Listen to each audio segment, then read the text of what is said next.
নমস্কার আমার প্রিয় শ্রোতা বন্ধুরা, আরও একটি রোমাঞ্চকর আর হাড়হিম করা গ্রাম বাংলার ভূতের গল্পে আপনাদের প্রত্যেককে স্বাগত জানাই। আমি সুদর্শন। গল্পে প্রবেশ করার আগে জানিয়ে রাখি, আমাদের গত এপিসোডে যারা যারা সঠিক উত্তর লিখে কমেন্ট করেছিলেন তাদের নাম আমি আজকের গল্পের শেষে ঘোষণা করব, এবং আজও কিন্তু গল্পের মধ্যে থেকে থাকছে একটি বিশেষ প্রশ্ন। সেই প্রশ্নে সঠিক উত্তর, আপনার নাম এবং আপনি কোন জায়গা থেকে গল্পটি শুনছেন সেটি মেনশন করে লিখতে ভুলবেন না। এখানে বেশি কথা না বাড়িয়ে সরাসরি গল্প শোনানো হয়, তাই চলুন শুরু করা যাক আজকের গল্প। আজ আপনি শুনতে চলেছেন লেখক সুকান্ত মাইতির কলমে গ্রাম বাংলার ভূতের গল্প শ্মশান ডাঙার মাঠ। বরাবরের মতো গল্প পাঠে এবং বিশেষ কয়েকটি পুরুষ চরিত্রে থাকছি আমি সুদর্শন, নারী কণ্ঠে সুপমা। গল্পের পোস্টারটি ডিজাইন করেছে চিত্রায়ন। শুরু হচ্ছে শ্মশান ডাঙার মাঠ।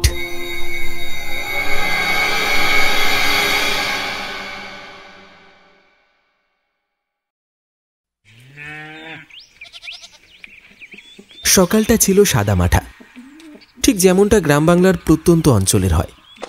পাখির কুজন, কলসির জল তোলার ছাঁচা শব্দ আর ক্ষেতের ফসলি বাতাসে মিশে থাকা ধানের গন্ধে ভরপুর এক নিঃসঙ্গ সকাল।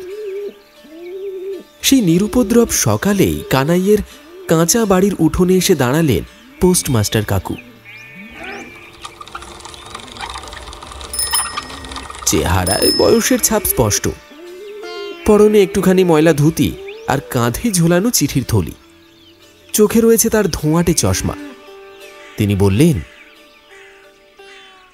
কানাই, চিঠি এসেছে রে তোর নামে। গলা তুলে ডাকলেন তিনি। কানাই বছর 22-এর এক সহজ সরল গায়ের ছেলে। গামছা কাঁধে ঘর থেকে বেরিয়ে এলো। চোখে মুখে কৌতূহল ও বিস্ময় একসাথে। আমার নামে? একটু অবিশ্বাসের সুরে বলল সে। কিন্তু আমি তো পড়াশোনা জানি না কাকু, আপনি তো জানেন। কে আবার চিঠি দিল আমায়? আপনি যদি পড়ে শোনান একটু খুব উপকার হতো। পোস্টমাস্টার কাকু থলির ভিতর থেকে হলুদ হয়ে আসা একটা চিঠি বের করলেন। চিঠির কাগজে শ্মশানডাঙ্গা গ্রামের ডাকঘরের ছাপ, আর কালি ছাপার হাতে লেখা জ্যাঠামশাইয়ের চেনা অক্ষর। পোস্টমাস্টার কাকু পাঠ শুরু করলেন। ঠিক আছে, বলছি শোন। স্নেহের কানাই, গত কিছুদিন ধরে শরীরটা ভালো যাচ্ছে না। হঠাৎ হঠাৎ বুক ধরফর করে, জ্বর আসে আবার চলে যায়। পায়ের তলায় যেন শক্তি নেই। গ্রামের ডাক্তার নিতাই সান্যালকে দেখিয়েছে, কিছু বুঝে উঠতে পারছে না। জানিস তো, তোর জেঠিমা গেল বছর চলে গেল। তারপর থেকে বাড়িটা যেন এক শ্মশান হয়ে আছে। আমার আপন তো তুই রে কানাই। তোকে তো কখনো নিজের ছেলের চেয়ে কম ভাবিনি। একটা বিশেষ দরকার ছিল তোর সঙ্গে, দেরি করিস না। আমি বড় একা হয়ে গেছি রে। দেখিস, ভুল করিস না, আসবি তুই।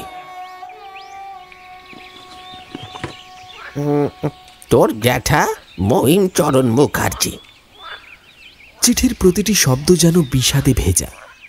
কানাই চুপচাপ দাঁড়িয়ে রইল, চোখে মুখে স্পষ্ট দুশ্চিন্তার ছায়া। কথার জবাব যেন গলায় এসে আটকে যাচ্ছে। ভেতরে ভেতরে এক চাপা অপরাধ বোধ তার বুকের ভেতর চেপে ধরেছে। ফিসফিসিয়ে এসে বলল, সত্যি তো, জ্যাঠামশাই আমায় প্রাণের চেয়েও বেশি ভালোবাসতেন। কতদিন গেল একবার যাওয়া হলো না। সদ্য ধান বোনার কাজ চলছে, মাঠের কাজ সামলাতে হিমশিম খাচ্ছি। মায়ের শরীরটাও ভালো যাচ্ছে না। গরুর পালেও দুটো নতুন বাছুর এসেছে। কাজের চাপ এমনই। পোস্টমাস্টার কাকু তখন গম্ভীর গলায় বললেন, তবু বলছি কানাই, দেরি করিস না। এই চিঠি পৌঁছতেই তো কত দেরি হয়ে গেল। আর যদি একটু দেরি হয় তবে বিপদ ঘটে যেতে পারে। এই বিপদ শব্দটা যেন গায়ের ভেতর দিয়ে এক ঠান্ডা স্রোতের মতো বয়ে গেল। ঘামে ভিজে উঠল কানাইয়ের কপাল। চিঠির অক্ষরগুলো তখন যেন তার চোখে ভাসতে লাগলো। এক একটা শব্দ যেন এক একটা ছায়ার মতো তার চারপাশে ঘোরাফেরা করছে।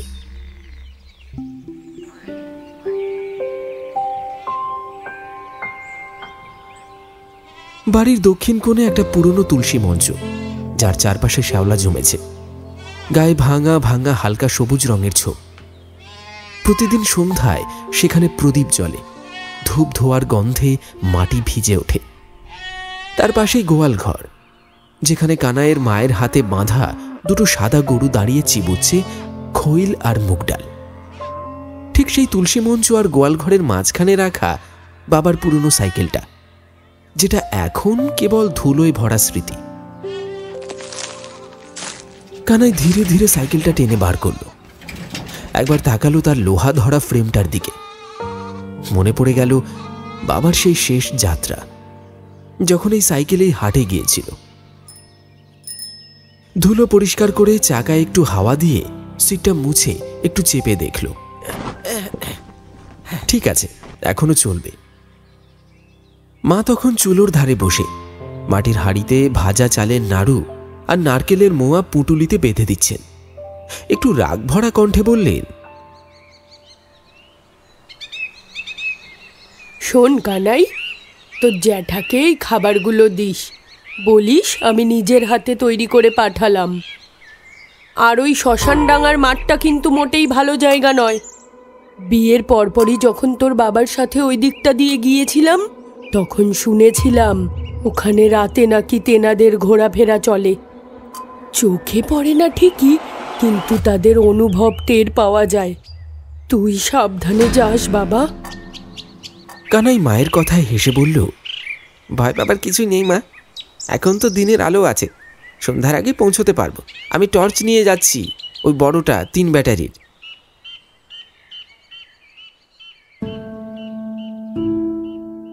পলাশপুর থেকে শ্মশানডাঙ্গা প্রায় 22 কিলোমিটারের পথ। সরু কাঁচা রাস্তা, সাইকেলে গেলে কম করে হলেও 2 ঘন্টা তো লাগবেই। তবে দেরি করা চলবে না, বেলা পড়তে চলেছে। এই ভেবে কানাই টর্চটা প্যান্টের কোমরে গুঁজে নিল। তারপর খাবারের পুঁটুলি ব্যাগে ভরে সাইকেলে চেপে বসল।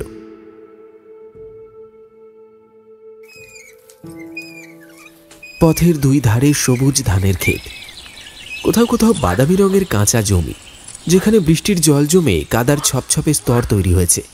কাঁচা মাটির রাস্তা, মাঝে মাঝে গর্তে জল জমে আছে। রাস্তার পাশের পুকুর পাড়ে কচুরিপানার ভিড়, তাল গাছের ছায়া আর খেজুর গাছের দীর্ঘ শরীর। মাঝে মাঝে গ্রাম্য ঢেঁকি চালানির শব্দ আসছে, আর দূর থেকে শোনা যায় মৃদু বাঁশির শব্দ। সাইকেল চালাতে চালাতে হঠাৎ দেখা যায় কোথাও একটা গরু মাঠে চুপ করে দাঁড়িয়ে থাকে, আবার কোথাও বাঁশ ঝাড়ে কঞ্চি কাটছে। সন্ধ্যা ঠিক আগের মুহূর্ত, যখন আকাশের শেষ রক্তিম রং ক্রমে মিলিয়ে যাচ্ছে কালো অন্ধকারে। তখন প্রায় আধ ঘন্টা সাইকেল চালানোর পর কানাই একটা নির্জন অঞ্চলে এসে পৌঁছল। চারপাশে ঘন জঙ্গল, পুরনো অরণ্যের মতো পরিবেশ। রাস্তার দুধারে বিশালাকৃত শাল, সেগুন আর আকাশমণি গাছ মাথা নিচু করে যেন পথ ঢেকে রেখেছে।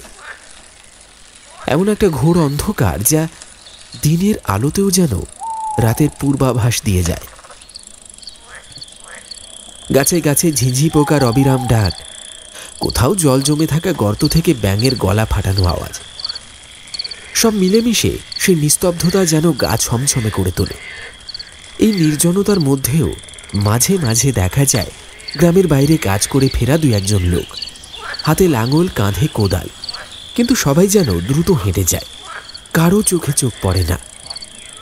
এমনই এক রাখাল তার গরু আর ছাগলের পাল নিয়ে সঙ্গীহীন হয়ে রাস্তা পার হল। চোখে কেবল ধৈর্যের ছায়া আর গায়ে ক্লান্তির সুর। আর এরপরেই আসে হরিহর মুখার্জির বিশাল বাঁশবাগান। ডান দিকের এই অংশটা ঘোর অন্ধকারে ডুবে আছে, যেন সেখানে আলো ঢোকে না। এই বাঁশবাগান ঘিরে সারা পলাশপুর জুড়ে ছড়িয়ে আছে একটা গা শিউরে ওঠা কাহিনী। জনশ্রুতি বলে এই বাগান নাকি মানুষকে ডাকে, আত্মহত্যা করতে প্ররোচিত করে। কানাইয়ের গা কাঁপে, কারণ এই তো সেদিন নগেন জ্যাঠার ছেলে, মাত্র 16 বছরের কিশোর, মায়ের সঙ্গে ঝগড়া করে বাড়ি থেকে বেরিয়ে গিয়েছিল। দিন তিনেকের মাথায় সন্ধেবেলা গ্রামের কিছু যুবক হ্যারিকেন নিয়ে আর হাতের লাঠি নিয়ে বুক ভরা শঙ্কা নিয়ে খুঁজতে বেরিয়েছিল ছেলেটিকে। আর তার পরের দিন তাকে পাওয়া যায় এই বাঁশ বাগানের গভীরে, একটা বাঁশ গাছের ডগায় বিভৎসভাবে ঝুলে থাকা অবস্থায়। তার মুখ বিকৃত, চোখ ফাঁকা। মনে হয়েছিল যেন সে নিজের ইচ্ছায় নয়, কোনো এক অদৃশ্য টানে মৃত্যু বেছে নিয়েছে। লোককথা বলে মাটিতে নুয়ে থাকা বাঁশ গাছ ডিঙিয়ে গেলে নাকি অশুভ আত্মারা শরীরের ভিতর ঢুকে পড়ে। ওই বাঁশের উপর দিয়ে হেঁটে গেলে নাকি মন আর শরীর নিজের থাকে না। এসব ভাবতে ভাবতেই কানাই টর্চটা শক্ত করে ধরে সামনে ধরল। আলোয় আঁধারে রাস্তার রেখাটা একটু স্পষ্ট হল। তার সাইকেলের চেন একটু শব্দ করে উঠল। সে তাড়াতাড়ি প্যাডেল চালিয়ে এগিয়ে চলল।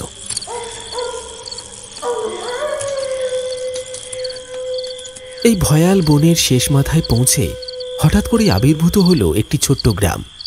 মাটির ঘর, চালা ছাউনিতে শুকনো ঘর, দেওয়ালে গরুর গোবরের তলা ল্যাপা।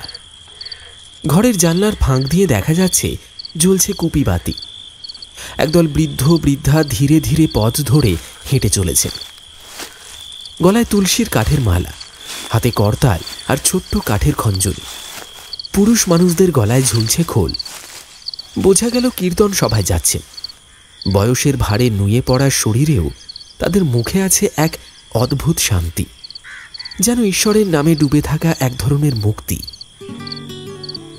এই গ্রামের পথেই কয়েক বছর আগে একবার যাত্রাপালা হয়েছিল। সেই স্মৃতি আজও স্পষ্ট কানাইয়ের মনে।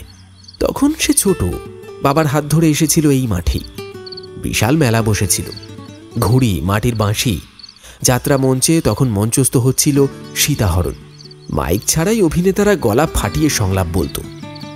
রামচন্দ্র, রাবণ, বিভীষণ সবাইকে যেন বাস্তবের থেকেও বেশি জীবন্ত লাগত। সে নাটক দেখতে দূর দূরান্ত থেকে মানুষ আসত। কেউ খাটিয়ায় শুয়ে দেখত, কেউ চাটাই পেতে বসত। নারকেলের জল, পাটালি গুড় আর ঝালমুড়ির গন্ধ ছড়িয়ে থাকত সারা গ্রামে। এইসব ছবি ভেসে উঠল মনে, আর একটুখানি যেন গা থেকে আতঙ্কটা সরে গেল। এমনই ভাবনার ঘোরে কানাই এসে পড়ল গ্রামের শেষ প্রান্তে, একটা 3 মাথার মোড়। সেখানে দাঁড়িয়ে আছে একটা পুরনো চায়ের দোকান। মাটির গায়ে চুনকাম, চালা ছাউনি, ভেতরে ধোঁয়ার কুণ্ডলি ঘুরছে। কিছু লোক, ওই 3-4 জন, চুপচাপ বসে চা খাচ্ছে। কেউ তামাকের কলকে টানছে। কানাই সাইকেলটা রাস্তার পাশে দাঁড় করিয়ে দোকানের দিকে এগোতেই দোকানদার চমকে উঠে বলল, আরে কানাই যে, এই সন্ধ্যার মুখে তুই এখানে? কতদিন পর দেখতাছি রে ভাই। কি খবর ক? মা কেমন আছে? কই চললি এই গোধূলি বেলায়? কানাই হালকা হেসে বলল, জ্যাঠামশাই শরীরটা ভালো না, তাই দেখতে যাচ্ছি। একটু চা খেয়ে নেই ভাবলাম, তাহলে শরীরটাও জমে যাবে বাকি রাস্তাটা যাওয়ার জন্য। হরিকাকু 1 কাপ ধোঁয়া ওঠা চায়ে গিয়ে দিলেন কানাইয়ের দিকে। সেই সঙ্গে কৌতূহল ভরা চোখে তাকিয়ে বললেন, তুই জ্যাডার বাড়িতে যাচ্ছিস বুঝি? কিন্তু জানিস তো সামনের পথে পড়বে শ্মশানডাঙ্গার মাঠ। এই অমাবস্যার রাতে ওই দিকটা পার হওয়া ঠিক কাজ হবে না। শেষ বাক্যটা তিনি গম্ভীরভাবে বললেন, যেন প্রতিটি শব্দে কোনো অজানা অশরীরীর ছায়া লুকিয়ে আছে। কানাই চুমকে তাকিয়ে বলল, কেন হরিকাকু, ওই মাঠ দিয়ে গেলে কি এমন ব্যাপার আছে? তোমরা এত ভয় পাও কেন বলো তো? তুই এই সময়টারে হালকাভাবে নিচ্ছিস, কিন্তু গ্রামের যারা বড় হয়েছে তারা জানে ওই শ্মশানডাঙ্গার মাঠটা শুধু মাঠ না, বহু বছরের চাপা ইতিহাস তার বুকে পুষে রেখেছে। স্বাধীনতা ঠিক কয়েক বছর আগেও, মানে ওই ধর 1945 সাল নাগাদ, ওইখানে ছিল ডাকাতদের আস্তানা। কালী পুজো বা অমাবস্যার রাত এলেই ডাকাতেরা জড়ো হতো। তীর্থযাত্রী কিংবা মেলার পথের লোকজনদের ফাঁদে ফেলে লুটহতরাজ করত। কত মানুষের গলা কেটে ফেলেছে, কেউ বাঁচতে পারেনি। কাউকে তো কুচি কুচি করে কেটে ওই বট গাছের গোড়ায় ফেলে রেখে যেত। এসব মরা মানুষের আত্মারা আজও কাঁদে। একা কাউরে ওই পথে যেতে দেখলে তারা নিজেদের দলে টেনে নেয় তারেও। কেউ কেউ বলতো ডাকাতরা নাকি সেই মৃতদেহগুলা কালী ঠাকুরের নামে বলে দিত। চায়ের কাপটা ঠোঁটে নিতে নিতে কানাইয়ের বুকের ভেতরটা কেমন যেন ধকধক করতে লাগলো। গলায় আটকে থাকা চুমুকটা গিলে নিয়ে সে বলল, তাও তো যেতেই হবে হরিকাকু। জ্যাঠামশাইয়ের শরীর ভালো না, চিঠি এসেছে, দেরি করে পৌঁছেছে, তাই তো আজই রওনা দিলাম। হরিকাকু তার দিকে কিছুক্ষণ তাকিয়ে রইলেন, তারপর বললেন, ঠিক আছে, তুই যদি মনস্থির করে থাকিস তবে সাবধানে যা। মাঠে পৌঁছানোর আগে 5 বার মহাদেবের নাম নিবি। চা শেষ করে কানাই উঠল। কাঁধে ঝুলে থাকা ঘামচিটে গামছার খুঁট খুলে একটা ছোট্ট 10 পয়সার কয়েন বের করল। হরিকাকুর হাতে কয়েনটা দিয়ে সে বাইরে বেরিয়ে এলো। সাইকেলের কাছে এগিয়ে যাওয়ার সময় চোখ পড়ল দোকানে বসা 2-3 জন লোকের দিকে। তারা কেমন এক অদ্ভুত নিঃশব্দ দৃষ্টিতে তার দিকে তাকিয়ে আছে, যেন চোখে চোখে বলে দিচ্ছে, কি দরকার যে আপদ ডেকে আনার, দিন থাকতে যেতিস না হয়। কিন্তু কানাই জানে উপায় নেই, আজই রাতের মধ্যে জ্যাঠার বাড়ি পৌঁছতেই হবে। সে ব্যাটারির আলোটা ঠিকঠাক ধরল, সাইকেলটা টেনে রাস্তার মাঝে এনে প্যাডেল মারল ধীরে। চারপাশে অন্ধকার, শীতল বাতাসে কাঁপা কাঁপা পাতার শব্দ, আর তার একমাত্র সঙ্গী হাতের সেই টর্চ লাইটটা, যার আলোয় ধরা পড়ছে সামনের দুনিয়ার সামান্য একটা ফাল। কিন্তু মনের ভিতর কেবলই প্রতিধ্বনিত হতে থাকল হরিকাকুর বলা কথাগুলো আর শ্মশানডাঙ্গার গা ছমছমে কাহিনীগুলো। পথ যেন ধীরে ধীরে আরো সংকীর্ণ, আরো নিঃসঙ্গ, আরো অন্ধকারে নিমজ্জিত হয়ে পড়ছিল। চারপাশটা এমন নিস্তব্ধ যেন শব্দকেও ছুঁতে ভয় পায়। একের পর এক ফাঁকা মাঠ, ঘন জঙ্গল, খাল, বিল, ডোবা, পুকুর, সঙ্গে তালগাছের সারি আর ঝোপঝাড়। এসব পেরিয়ে কানাই এগিয়ে চলেছে তার সেই কাঁচা রাস্তা ধরে। অনেক দূরে কোথাও কোথাও নিশুতি রাতে কুয়াশায় মোড়া একটা দুটো ছায়া যেন হঠাৎই আবির্ভূত হয়ে আবার মিলিয়ে যাচ্ছে, ঠিক যেন গা ছমছমে গল্পের ভেতর ঢুকে পড়েছে সে। এই মুহূর্তে পৃথিবীর বুকে যেন সে সম্পূর্ণ একা, সব কিছু থেকে বিচ্ছিন্ন, এক নিঃসঙ্গ পথিক। রাত কটা বাজে কানাইয়ের তা জানা নেই, ঘড়ি নেই তার হাতে। সময়ের সঙ্গে যেন সম্পর্কই ছিন্ন হয়ে গেছে। ঝিঁঝি পোকার একটানা ডাক আর মাঝে মাঝে ব্যাঙের ডাক, তার মাঝে একাধটা রাতচরা পাখির হাহাকার, এই সবটা মিলিয়ে চারপাশের নিস্তব্ধতা যেন ভয়ঙ্কর এক সঙ্গীত রচনা করছে। এমন সময় টর্চের আলোয় সে দেখতে পেল জঙ্গলের পাশ থেকে একটা শেয়াল যেন তীব্র গতিতে রাস্তা পার হয়ে সামনের ঘন গাছপালার মধ্যে মিলিয়ে গেল।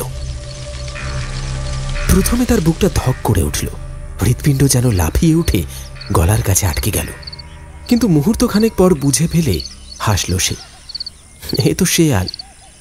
নিজেকে সান্ত্বনা দিয়ে আবার সাইকেলের প্যাডেলে চাপ দিল সে। তবু যেন সেই অন্ধকারটা স্বাভাবিক নয়। টর্চের আলো ছুঁড়ে ফেললেই তা গিলে নিচ্ছে কালো অন্ধকার। আশেপাশের গাছপালাগুলো যেন দৃষ্টি এড়িয়ে নেমে আসছে তার মাথার উপরে।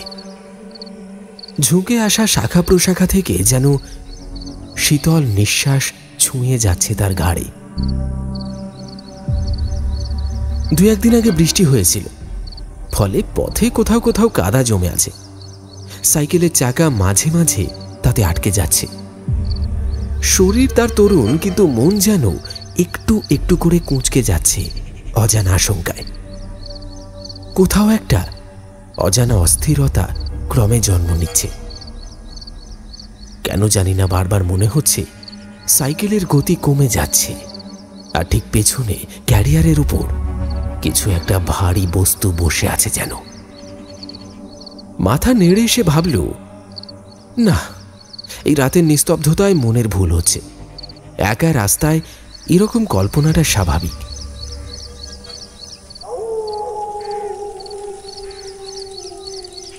রাস্তাটা এবার বাঁক নিল, আর বাঁকের মুখে দাঁড়িয়ে এক প্রকাণ্ড প্রাচীন আম গাছ।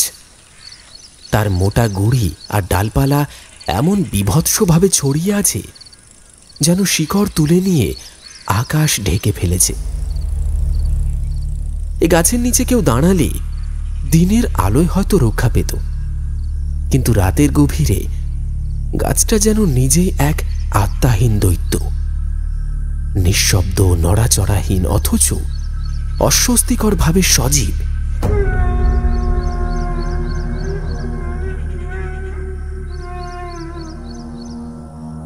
এই পথ দিয়ে সাধারণত কেউই রাতের বেলা হাঁটে না। আগেকার দিনে বিয়ে বাড়ির পালকি যেত মাঝে মাঝে, কিন্তু এখন সেই রীতিও উঠেছে। গ্রামবাসীরা জানে এই সময় অকারণে রাস্তায় নামা মানেই বিপদ ডেকে আনা। তবু কানাই এগিয়ে চলল। তার লক্ষ্য শ্মশান ডাঙার মাঠটা পার হওয়া। তারপরেই তো জ্যাঠার গ্রাম, তাদের পুরনো ভিটে। ছোটবেলায় বেশ কয়েকবার বাবার সঙ্গে গিয়েছিল, তারপর বড় হয়ে আর 2 একবার, তারপর আর যাওয়া হয়নি। সে যখন ছোট ছিল তখন তার বাবা জমিদারের বাড়িতে কাজ পেয়ে এই গ্রাম ছেড়ে চলে যান। সেই স্মৃতি এখনো ঝাপসা। এসব ভাবতে ভাবতেই কানাই এগিয়ে চলল। হঠাৎ টর্চের আলোয় সে দেখতে পেল একজন বৃদ্ধ মানুষ রাস্তার মাঝ বরাবর হেঁটে চলেছেন। সাদা ময়লা ধুতি, খোলা গলা ফতুয়া, কাঁধে একটা গামছা ঝোলানো, মাথা ভর্তি পাকা চুল, পায়ে হালকা টলমলো ভঙ্গি, যেন হঠাৎ করেই উদয় হয়েছেন অন্ধকারের বুক ফুঁড়ে। আপন মনেই হেঁটে চলেছেন তিনি। সাইকেলের আলো তাকে ছুঁয়ে গেলেও তিনি যেন বুঝতে পারলেন না। অবশ্যই দৃশ্যটা দেখে কানাই একটু স্বস্তি পেল। মনে মনে ভাবল, এ তো ভালোই হলো, অন্তত একজন মানুষের দেখা পাওয়া গেল। উনি যদি একা হেঁটে যেতে পারেন তবে নিশ্চয়ই খুব একটা ভয়ের কিছু নেই। সাইকেলের গতি খানিকটা কমিয়ে বৃদ্ধকে পাশ কাটিয়ে এগিয়ে গেল কানাই। তবে ব্যাপারটা এখানেই যদি শেষ হতো তবে হয়তো সেটুকু আতঙ্ক মনের মধ্যে ঝাপসা হয়ে মিলিয়ে যেত। কিন্তু কিছু দূর এগিয়ে যেতে না যেতে আবার টর্চের আলোয় দেখা দিল সেই একই দৃশ্য।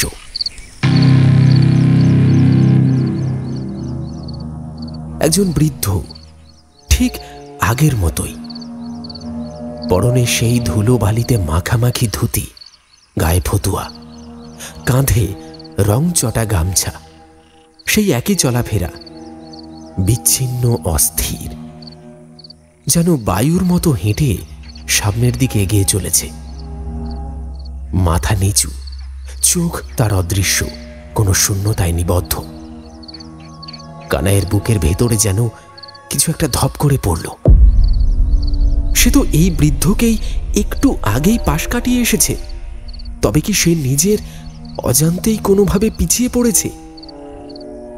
না না, তেমনটা তো হবার কথা নয়। কোনো বাঁক, কোনো মোড়, এমনকি কোনো চিহ্ন ছিল না যা পথ ভুল করার কারণ হতে পারে। অস্বস্তি জেগে উঠল তার মনের কোণে। গা ছমছমে একটা অনুভূতি চেপে ধরল তাকে। আশেপাশে তাকিয়ে দেখল, না, কোথাও কোনো আলো নেই, কোনো জনবসতি নেই, শুধু শূন্য মাঠ আর গাছের ফাঁকে ফাঁকে অন্ধকারে দাঁড়িয়ে থাকা নিষ্পন্দ বনভূমি। শ্মশানডাঙ্গার মাঠটা এখনো এলো না কেন? অথচ এতটা দূরে এসে পড়েছে সে। অনেকটা সময় পেরিয়ে গেছে, এতক্ষণ তো লাগার কথা নয়। তবে কি সে সত্যি অন্ধকারে ভুল পথে এসেছে? কিন্তু ভুল রাস্তা হলে তো কিছু একটা চেনা অচেনা লাগতো। নাকি সেই অন্ধকার তাকে এমন এক পৃথিবীতে টেনে নিয়ে এসেছে যেখানে বাস্তব ও বিভ্রমের সীমানা ঘুলিয়ে গেছে? এইরকম ভাবতে ভাবতেই আবার কিছুটা এগিয়ে টর্চের আলোয় সে যা দেখল তা দেখে তার সারা শরীর যেন এক মুহূর্তের জন্য শীতল পাথরে পরিণত হল। আবারও সেই বৃদ্ধ, একই মানুষ, একই রূপ, একটাই চলন, যেন এক ছায়ার প্রতিবিম্ব। কানাই এক ঝটকায় সাইকেলটা থামিয়ে ফেলতে চাইল, কিন্তু পা যেন অসাড় হয়ে এসেছে। বুকের ভিতর ঢিপ ঢিপ শব্দ আর নিঃশ্বাস ঘন হয়ে উঠছে। এইবার যেন চারপাশটা আরো নিঃসঙ্গ, আরো অন্ধকার, যেন অন্ধকার নিজেই পথ হয়ে দাঁড়িয়ে আছে তার সামনে। কি হচ্ছে তার সঙ্গে? মাথায় যেন ঝড় বয়ে চলেছে। সে ধীরে ধীরে বৃদ্ধকে পাশ কাটিয়ে যাবার সময় অনুভব করল একটা ঠান্ডা হিমেল হাওয়া তার গা ঘেঁষে বয়ে গেল। আর ঠিক সেই মুহূর্তেই বৃদ্ধ যেন হঠাৎ ঘাড় ঘুরিয়ে তার দিকে তাকালো। সেই চাহনি, সেই চোখ, না না, চোখ বললে ভুল হবে, দুটো গহ্বর। অন্ধকারের মধ্যে এমন এক শূন্যতা, যেখানে আলো টিকতে পারে না, প্রাণের কোনো চিহ্ন নেই, যেন দুটি চোরা বালি যা তাকিয়ে থাকলেই মানুষকে গিলে ফেলতে চায়। সেই মুখের চামড়া যেন জীবনের রস শূন্য, মরা মানুষের মতো নিস্তেজ। ঠোঁটের কোনো আন্দোলন নেই, কেবল একটা নিষ্পলক চাহনি, যা জীবিত কোনো মানুষের হতে পারে না। সেই মুহূর্তেই কানাইয়ের শরীরটা কেঁপে উঠল। পায়ের প্যাডেলে চাপ দেওয়ার শক্তিটুকুও যেন আর রইল না। তার মনের ভিতর দিয়ে বিদ্যুতের মতো চলে গেল একটাই প্রশ্ন, এই বৃদ্ধ কি আদৌ কোনো মানুষ, নাকি একটা পুরনো আত্মা, একটা মৃতদেহ, যাকে কোনো অজানা টানে পথের মাঝখানে ঘুরে বেড়াতে দেখা যাচ্ছে বারবার? কানাই আর বিন্দু মাত্র থেমে রইল না। বুকের মধ্যে জমে ওঠা এক রাশ অজানা ভয় নিয়ে সে যেন প্রাণপণে সাইকেলের প্যাডেলে চাপ দিতে লাগল। পথ যেন আর শেষই হচ্ছে না। এক অদ্ভুত বিভ্রম তাকে গ্রাস করে চলেছে। কখনো মনে হচ্ছে সে একই পথে বারবার এসে পড়ছে, কখনো মনে হচ্ছে এই রাস্তায় সে কোনোদিন আসেনি, কোনোদিন দেখেনি। ডান দিক, বাঁ দিক, দুই পাশেই ঘন বন, গাছের ফাঁকে ফাঁকে পাতার ঘন ঘটা এমনভাবে জড়িয়ে আছে যেন আকাশ পর্যন্ত ছুঁয়ে রেখেছে। কেবল একটা নিঃসঙ্গ নীরবতা। সাইকেলের চেনের শব্দ ছাড়া আশেপাশে কিছুই নেই, আর এই নিঃসঙ্গতায় যেন তাকে কুড়ে কুড়ে খেতে চাইছে। কানাই হঠাৎ টের পেল এই রাস্তার পাশ দিয়ে কিছু একটা তার দিকে তাকিয়ে আছে। না না, কেউ নয়, একাধিক কিছু। সেই ঘন জঙ্গলের দিক থেকে বারবার যেন চোখে পড়ছে ক্ষীণ আলোর বিন্দু, কিন্তু সেগুলো আলো নয়, সেগুলো চোখ।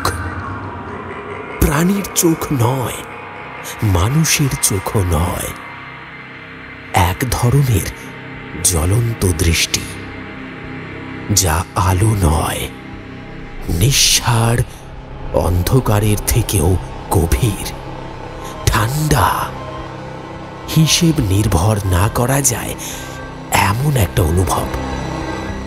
সেই চোখগুলো কোনো অনুচ্চারিত ভাষায় যেন কানাইকে বলছে, তুই ভুল জায়গায় চলে এসেছিস, ফেরার পথ নেই আর।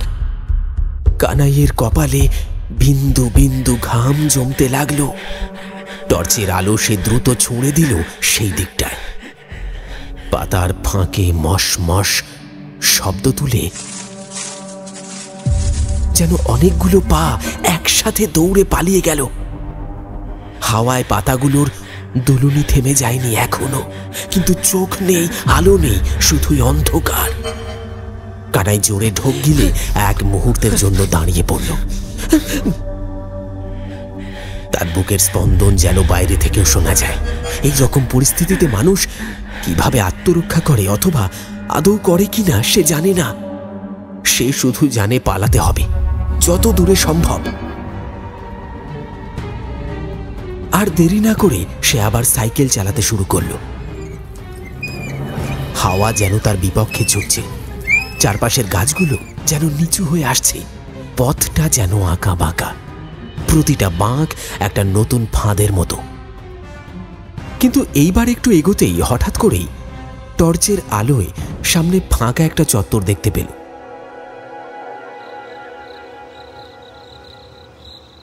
বুকের ভিতর জমে থাকা দমটা যেন এক ঝটকায় বেরিয়ে এলো। হাঁপাতে হাঁপাতে মনে পড়ল এটাই তো সেই শ্মশানডাঙ্গার মাঠ, আর তার শেষ প্রান্তে দূরে কোথাও অন্ধকারের গা বেয়ে দু একটা গ্রামের ঘরের আলো জ্বলজ্বল করছে। একটা দীর্ঘ নিঃশ্বাস ফেলে কানাই সেই মাঠে সাইকেল নামালো। মনে হলো যেন মৃত্যুর মুখ থেকে একটু একটু করে জীবনের দিকে পা বাড়াচ্ছে সে। পেছনে ফেলে আসা বনভূমি, সেই চোখ, সেই বিভ্রম, সেই বৃদ্ধ, সব যেন এক অন্ধকারে মিশে গেল। মাঠে পা রাখতেই এক অচেনা স্রোতে ঢুকে পড়ল কানাই। দিনের বেলায় এই মাঠ দিয়ে মানুষজন যায় আসে, গরু চড়ায়, কিন্তু এই রাতে, এই নিস্তব্ধতার ঘন ঘোরে মাঠটা যেন এক অদ্ভুত রূপ নিল। বাতাস নেই, শুধু মাঝখান দিয়ে সাপের মতো পেঁচানো এক সরু কাঁচা পথ, যা গিয়ে মিশেছে অন্ধকারের গভীরে। আশেপাশের ঘাসগুলো অস্বাভাবিক বড় হয়ে উঠেছে, মাথার ওপর ঝুঁকে পড়ছে যেন। তার পাতার স্পর্শে যেন কানাইয়ের গায়ে একটা ঠান্ডা স্রোত বয়ে যাচ্ছে। টর্চের আলোয় দেখা যায় পোকায় খাওয়া শুকনো পাতাগুলো বাতাসবিহীন রাতেও এক অস্পষ্ট কম্পনে নড়ছে। এই মুহূর্তে হঠাৎ করেই চায়ের দোকানের হরি কাকার কথাগুলো মনে পড়ে গেল। ওই মাঠে একদিন কত লাশ পড়েছিল, ডাকাতরা কে জানে কোথা থেকে এসে লুট করে নিয়ে গেল। একবার একটা মেয়ে রক্তাক্ত দেহ নিয়ে ওই পথের পাড়ে সকাল অবধি ছিল। গাটা শিউড়ে উঠল কানাইয়ের। তার মনে হলো যে পথ দিয়ে সে চলেছে সেই পথেই হয়তো ছড়িয়েছিল কোনো এককালের কাটা হাত, থ্যাতলানো মুখ, আর আজ তারা সব মিশে গেছে এই মাটির শরীরে। তার চাকা সেই মৃতদের স্তব্ধ আত্মার উপরে ঘুরছে কিনা কে জানে। আর তখনই হঠাৎ তার চোখে পড়ল বাঁদিকে একটু দূরে লম্বা ঘাসগুলো যেন একসাথে কেঁপে উঠছে। প্রথমে বাতাস মনে হলেও পর মুহূর্তেই স্পষ্ট হলো সেখানে কিছু একটা আছে, কেউ বা কিছু যেন তার দিকে এগিয়ে আসতে চাইছে, কিন্তু বারবার চেষ্টা করেও যেন সে কিছুতেই তার কাছে পৌঁছতে পারছে না। যেন এক অদৃশ্য দেয়াল তাকে আটকে রেখেছে। কানাই মহাদেবের নাম জপতে লাগলো, ঠোঁট কাঁপতে লাগলো প্রার্থনায়। ঠিক সেই সময় বাঁ হাতে চোখ পড়তেই দেখল প্রায় 25 হাত দূরে সেই একই সাদা ফতুয়া ধুতি পরা, কাঁধে ময়লা গামছা জড়ানো বৃদ্ধটি দাঁড়িয়ে আছে, যেন মাটির নিচ থেকে উঠে এসেছে কোনো অভিশপ্ত অস্তিত্ব। বৃদ্ধ একবার মুখ টিপে হাসল। না, স্বাভাবিক কোনো হাসি নয়। সেই হাসির মধ্যে ছিল দুঃস্বপ্নের মতো এক ঠান্ডা নির্মমতা। চোখ দুটো যেন আলোর বিপরীতে দাঁড়িয়ে থাকা দুই গহ্বর। সেই মুহূর্তেই কানাই অনুভব করল তার সাইকেল যেন ধীরে ধীরে থেমে যাচ্ছে, পা যেন অসাড় হয়ে আসছে। কিন্তু না, এখন থেমে যাওয়া মানে শেষ। ভেতরে জমে থাকা সমস্ত শক্তি দিয়ে সে প্যাডেল মারতে লাগলো। বুকে পাথর চাপা নিয়ে সে ছুটে চলল সেই মাঠের শেষ প্রান্তের দিকে।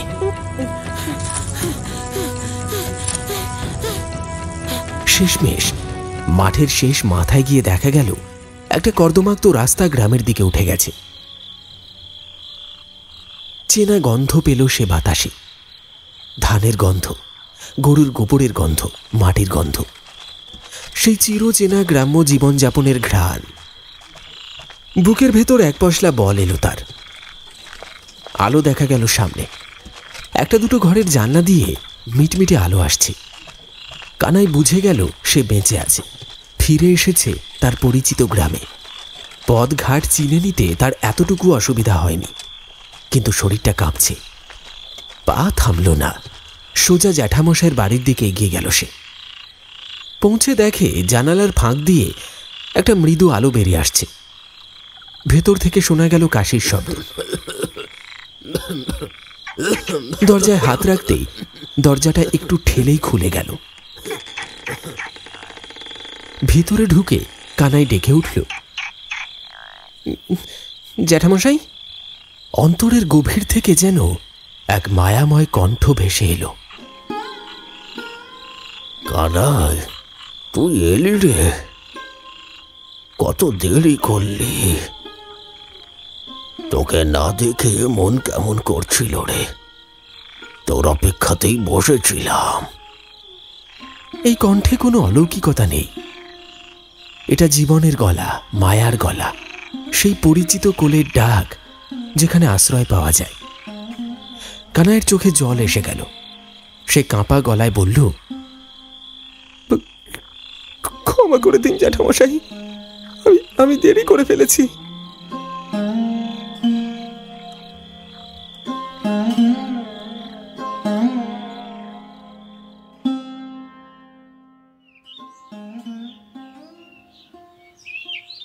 পরদিন সকালবেলা সূর্যের কোমল আলো যখন পূর্ব দিগন্ত ছুঁয়ে ধীরে ধীরে আছড়ে পড়ল গ্রামের বুকে, কানাই উঠে জানালা খুলে দেখল শাল, পিয়াল, বট আর নারকেল গাছের ঝিম ধরা শিশিরের ফোঁটা রোদে ঝিকিমিকি করছে।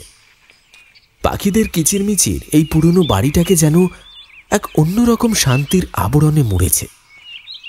কিন্তু এর মাঝেই একটা চাপা উদ্বেগ ভর করল তার বুকে। জ্যাঠামশাইয়ের গলার স্বরটা আজ একটু বেশি কাঁপছিল। ও দেখল জ্যাঠামশাই তক্তার উপর হেলান দিয়ে বসে আছে, চেহারায় ক্লান্তির ছাপ, চোখে এক ধরনের থেমে যাওয়া আলো। কানাই মায়ের পাঠানো খাবারের পুটুলি খুলে অল্প করে নাড়ু আর মোয়া দিল তার সামনে। ধীরে ধীরে খাওয়ালো তাকে। হাত দিয়ে মুখ মুছে বলল, জ্যাঠা, তোমার শরীরটা ভালো নেই, এভাবে আর চলবে না। এবার তোমাকে আমার সঙ্গে যেতে হবে। আমি গরুর গাড়ির ব্যবস্থা করি, বিকেলের মধ্যেই রওনা হব। জ্যাঠামশাই তখন নিঃশব্দে এক মুহূর্ত তাকিয়ে থেকে বললেন, না কানাই, তুই কোথাও যাস না রে এখন। মন দিয়ে শোন। তার গলার স্বরে এমন এক অনুরোধ মেশানো দৃঢ়তা ছিল যা কানে গিয়ে কানাইয়ের হৃদয় জড়িয়ে ধরল। আমি আর তোর নিঃসন্তান জেঠিমা এই বাড়িতেই সারাটা জীবন কাটিয়েছি। এই দেওয়ালের ফাঁকে, উঠোনের গন্ধে, এই বারান্দার ছায়ায় তোর জেঠিমার হাসির প্রতিধ্বনি আজও শোনা যায়। আমি চাই জীবনের শেষ কটা দিন এখানেই কাটুক। এখানেই যেন আমার নিঃশেষ হয় সব। তারপর ঘরের এক কোণে রাখা পুরনো টেবিলের দিকে আঙুল তুলে বললেন, ওখানে ওখানে কিছু কাগজপত্র রেখেছি। জমি জমা, এই বাড়িটা সব তোর নামে উইল করে রেখে গেছি। ওগুলো রেখে দে, দরকারে কাজে লাগবে। তুই তো আমার আপন। কানাই কিছুক্ষণ নির্বাক। তার গলা বুঝে এসেছে। সে জানত তার জ্যাঠামশাই সবসময় নীরব, কিন্তু ভালোবাসা দিয়ে গড়া সেই নীরবতা আজ যেন কান্নায় ভিজে উঠল। সে বলল, ঠিক আছে, তুমি যখন থাকতে চাও আমি জোর করব না। তবে আমি একজন মানুষ দিয়ে যাব তোমার দেখাশোনার জন্য, আর আমি প্রায় আসবো তোমাকে দেখতে। তা লাগবে না রে, তুই শুধু মাঝে মাঝে দেখা করে যাস। আর পারলে মাকে নিয়ে আসিস একদিন। চিরদিনের জন্য এখানেই থেকে যাস। জমি জমা যা আছে তাতে তোদের চলে যাবে। আমি তো জানি আর কটা দিন, কে জানে কতটা সময় আছে হাতে। এই শব্দগুলো এক বিষণ্ণ কোমলতায় ছেয়ে দিল পুরো ঘরটাকে। কানাই আর কোনো কথা বলেনি। সে ধীরে ধীরে জ্যাঠামশাইয়ের পা টিপে দিল, শরীরে ওষুধ মাখিয়ে দিল, আরেকবার খাওয়ালো। বিকেল গড়িয়ে সন্ধ্যা নামতেই কানাই বাড়ির উঠোনে দাঁড়িয়ে আকাশের দিকে তাকালো। নির্মেঘ নীল, আর তাতেই জলজল করছে এক টুকরো অস্তরাগ। রাতটা সে জ্যাঠামশাইয়ের পাশেই কাটালো, একটা শান্তি আর ক্লান্তির মাঝামাঝি জায়গায়। পরদিন ভোরে রওনা দেবার সময় সে মাথা নিচু করে বলল,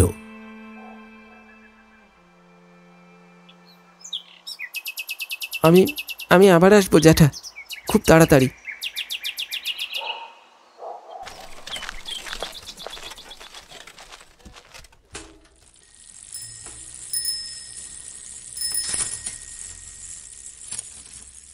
বাড়িতে ফিরে আসার পথটা যেন কানাইয়ের কাছে ভিন্ন রকম লাগছিল সেই দিন। চারপাশে নিস্তব্ধতা, শালবনের মাথায় সূর্যের রোদ এসে পড়েছে, আর বাতাসে সেই পুরনো গন্ধ। সব মিলিয়ে তার মনে পড়ে যাচ্ছিল সেই কথাগুলো, যে কথা জ্যাঠামশাই হেসে হেসে বলেছিল। সেদিন সেই বৃদ্ধ মানুষটিকে নিয়ে কানাইয়ের ভয় আর সন্দেহের কথা জ্যাঠামশাইকে বলতেই জ্যাঠামশাই বলেছিলেন, ওরা আশ্রমের সন্ন্যাসী, অমাবস্যার রাতে মানত রেখে মৌনব্রত পালন করে পদযাত্রা করে। কেউ কারোর সঙ্গে কথা বলে না, পোশাকের জন্য সবাইকে একই রকম লাগে। তুই ভুল বুঝেছিস রে কানাই, ভুল বুঝেছিস। সেদিন কানাই নিজের উপর হেসে ফেলেছিল, কি ভয়টাই না পেয়েছিল সে। কিন্তু সেদিনের সেই অস্বস্তি ততক্ষণে অনেকটাই হালকা হয়ে গেলেও আজ মনে মনে অজানা এক অস্বস্তি দানা বাঁধতে লাগল। তার মনের ভিতর ভিতর কেন জানি না একটা অদ্ভুত অশান্তি চলছিল।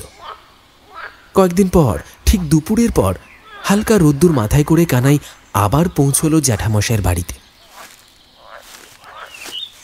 অথচ সেখানে পা রেখেই সে যেন দাঁড়িয়ে গেল। বাড়িটা একেবারে শুনশান, খাঁ খাঁ করছে চারপাশ।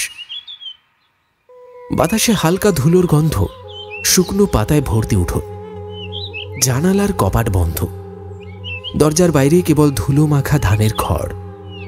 কোথাও কোনো জীবনের চিহ্ন নেই। একসময় যেটা জীবন্ত ছিল, একটু আগেই যেখানে জ্যাঠামশাই হাসি মুখে কথা বলেছিলেন, সেই বাড়িটা যেন একদম প্রাণহীন। কানাই অনেকক্ষণ ডাকল, জ্যাঠামশাই শুনছেন? ও জ্যাঠা। কিন্তু কোনো সাড়া নেই। অগত্যা দরজা ঠেলে ঘরে ঢুকল সে। ঘরের ভেতর ধুলো জমে আছে মোটা স্তরে। তাকে পাগলের মতো ছুটতে দেখা গেল আশেপাশের বাড়িগুলোতে। তখনই দেখা হলো পাশের বাড়ির বয়স্ক মানুষ হরিমোহন বাবুর সঙ্গে। বিস্ময়ে কানাই বলল, জ্যাঠামশাই কোথায় গেলেন? আমি তো সেদিন এসে কাটিয়ে গেলাম, খাবার দিলাম, কথাও বললাম, উইলের কাগজও দিয়ে গেলেন আমায়। হরিমোহন বাবু থমকে গেলেন, চোখ কুঁচকে তাকিয়ে বললেন, তুই কি বলছিস কানাই? তোর জ্যাঠামশাই তো প্রায় মাসখানেক আগে চলে গেছেন রে।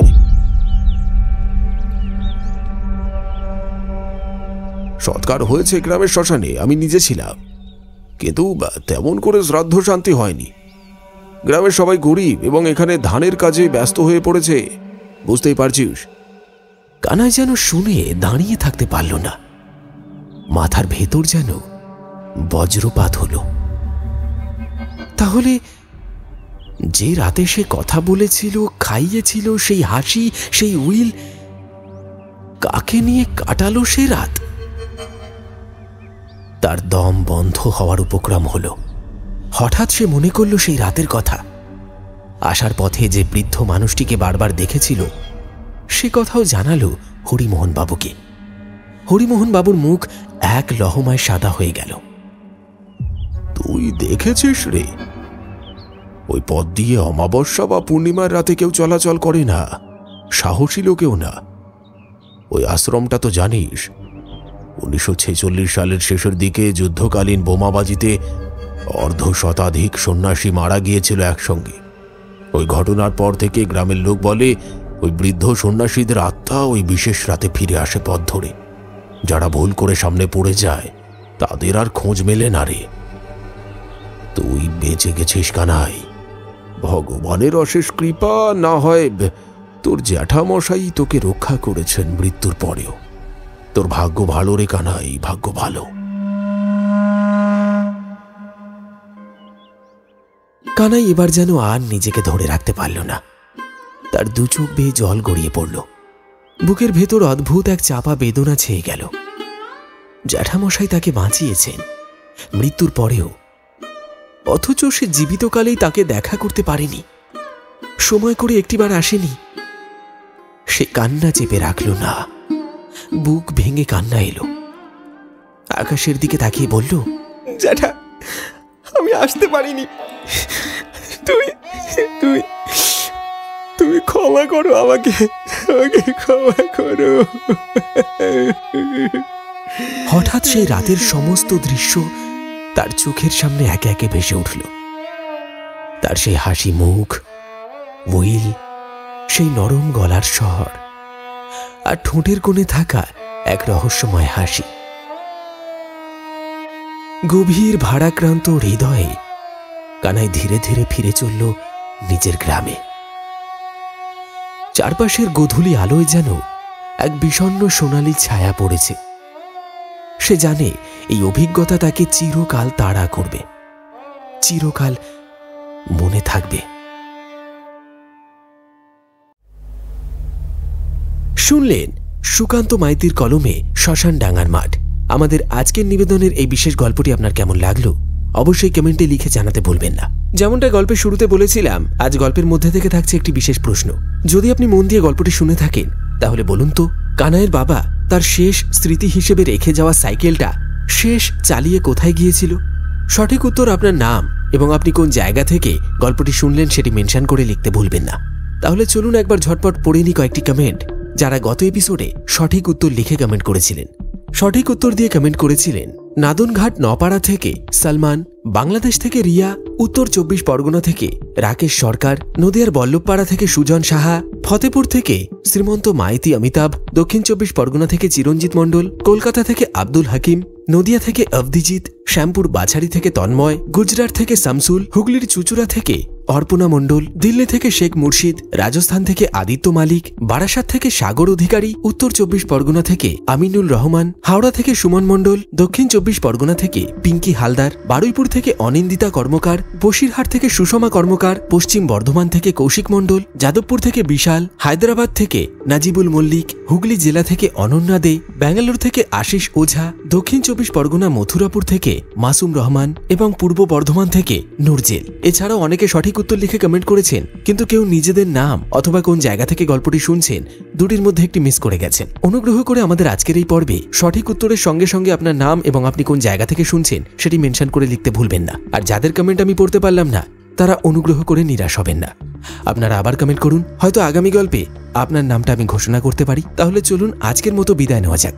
আবার দেখা হচ্ছে অন্য কোনো টান টান উত্তেজনায় পরিপূর্ণ এক রোমাঞ্চকর গল্পের সাথে নতুন এপিসোডে। ততক্ষণের জন্য সবাই খুব ভালো থাকবেন, সুস্থ থাকবেন। ধন্যবাদ।